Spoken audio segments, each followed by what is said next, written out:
To further enhance the wireless M2M and IoT reliability, the H900 has a second SIM card slot so that you can insert two SIM cards to get different applications. With the FAI Lover feature, usually you can get two SIM cards from different mobile network. One is the primary SIM. The other is backup SIM. In the event that the primary network becomes unavailable, then the router will switch to the backup SIM card and use the alternative service provider. When the H900 router is powered on and dialed, the default working SIM card is SIM1. You can see the appearance indicator light is SIM1. Now let us enter the router system to view the details. Username and password are both admin.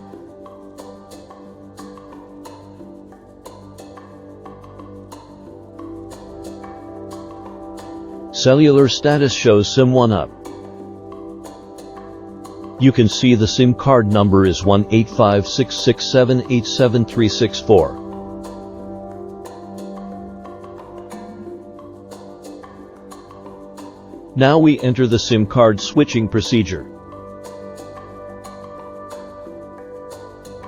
We first switch SIM1 to SIM2 without rules. During use, you can automatically switch SIM cards according to the rules. Switch triggered on time. Switch triggered on ICMP check. Switch triggered on signal strength. Switch triggered on dial fail. Switch triggered on data limit. And switch to master. Due to the previous irregular switching, we can see that the indicator light has changed to the SIM2 position.